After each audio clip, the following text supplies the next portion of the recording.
I always thought love had its own quiet rhythm, steady, dependable, and comforting. With Ryan, it felt like I had finally found the right song. For 4 years, we'd built what looked like the perfect relationship to everyone else. Vacations by the coast, late-night takeout on the couch, whispered promises in the dark. What they didn't know was that while I was busy planning our future, Ryan was busy planning his escape route with someone else. The signs had been there. I just didn't want to see them. The late nights at work, the phone he kept face down, the sudden obsession with his appearance. But the truth came crashing in one Tuesday afternoon when my best friend sent me a screenshot. It was Ryan, very much not at the office, kissing a woman I'd never seen before in a crowded bar. My hands shook, my heart thudded painfully against my ribs, but I didn't cry. Not yet. I stared at the photo until my vision blurred, and all I could think was, he really thought I'd never find out. That night, I played the role of the oblivious girlfriend. I kissed him hello, listened to his tough day at work story, and even made his favorite pasta. But inside, something in me had shifted. I didn't want just a breakup. I wanted him to feel the same humiliation and betrayal he had given me. Ryan had a birthday coming up, a big one.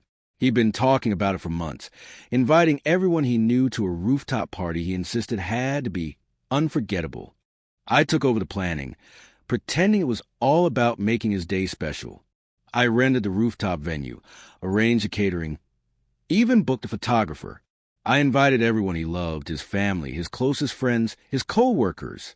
And, for good measure, I reached out to a few people he wouldn't expect to see, including the woman from the photo. Of course, I didn't invite her as the other woman. I played it smart. I posed as a friend of Ryan's, who was organizing the party, and thought she might want to surprise him. She said yes instantly. The night of the party was electric. String lights glowed against the evening sky. Music pulsed through the air, and Ryan was in his element. Laughing, drinking, greeting everyone like he was a star of his own movie. Halfway through, I stood up, microphone in hand. I just want to say a few words.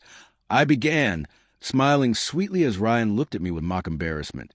Ryan, you've been such an important part of my life these past 4 years. I wanted tonight to be special. But I also think everyone here deserves to know just how special you've been. The rooftop fell silent. I nodded toward the photographer, who switched the projector screen from a slideshow of childhood photos to something new. The screenshot, Ryan kissing the other woman. Gasps rippled through the crowd. Ryan froze. His mother's hand flew to her mouth. And then, like a perfectly timed scene, the woman from the photo stepped forward. She was pale, her eyes darting between me and Ryan. I turned to her and said, "Oh, good, you made it. Everyone, this is the woman Ryan's been cheating on me with." Ryan stammered something about it being a mistake, but the crowd wasn't buying it. His friends avoided his gaze. His boss muttered something under his breath and walked away. And the woman? She left without another word. I didn't stay to watch the rest.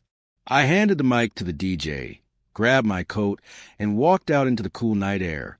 My phone buzzed nonstop, calls from Ryan, texts from friends telling me I just pulled off the most savage breakup in history. The next day, Ryan posted a vague status about fake people and private matters, but it didn't matter. Everyone knew. His perfect image?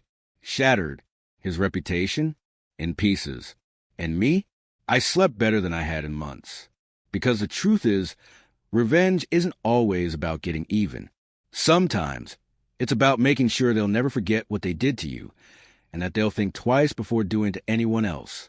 The morning after the party, I woke up to the smell of coffee and the sound of rain tapping against my window. It felt like the universe itself had sent the weather as a soft pat on the back. I wasn't sad. I wasn't even angry anymore. I was just free. Ryan, however, was living a different story. By noon, I'd already heard from 3 different people.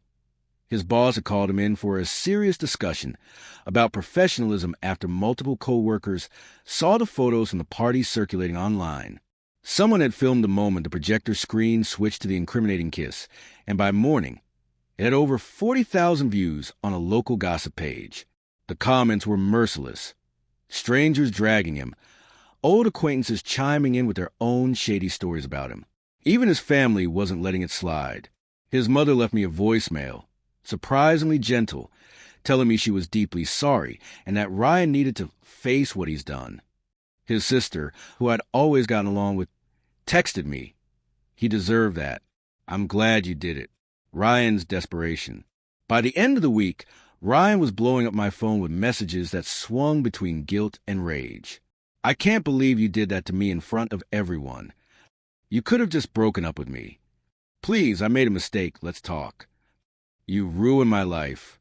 That last one made me laugh. The irony was delicious. I had ruined his life? No, I had simply revealed the one he was already living. I didn't reply to a single message. Silence was part of the revenge. 2 weeks later, I posted a photo on Instagram.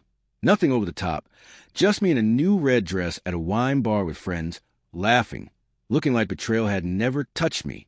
The comments were full of encouragement. Queen behavior. Best revenge is moving on. Teach us your ways. Ryan saw it. I knew he did because, hours later, one of his friends accidentally liked it. The real twist? A month later, I started dating someone new. Someone who treated me like I was more than an option. And when we posted our first photo together, I knew Ryan would see that too. Not out of spite, but because I wanted him to understand. His betrayal didn't break me. It just pushed me toward better. It's been over a year now. We haven't spoken once. But every so often, I'll hear through the grapevine that Ryan still gets questions about that rooftop party. Apparently, his friends have a running joke. They call any major public embarrassment getting rooftopped. And that's how I know I succeeded. I didn't just catch him. I didn't just leave him. I left him with a memory that will follow him for the rest of his life, whether he likes it or not, because some betrayals deserve consequences that echo. Months after the rooftop, I was sitting at my favorite cafe when a notification popped up, a follow request from Ryan. No message, just a request. I stared at it for a moment, then hit decline. A few minutes later, my phone buzzed again. A text from an unknown number. I still think about you. I didn't reply. Instead, I deleted the number and smiled. That was his punishment now. Not my anger, not my attention, just the knowledge that he had been unforgettable for all the wrong reasons. When I left the cafe, the rain had stopped, the air fresh and clean. It felt symbolic, like I'd finally washed him out of my life completely. Ryan would always remember the night I exposed him, the way the crowd stared, the humiliation he couldn't drink away. And me? I'd remember that I didn't just survive his betrayal. I made sure he'd never forget it.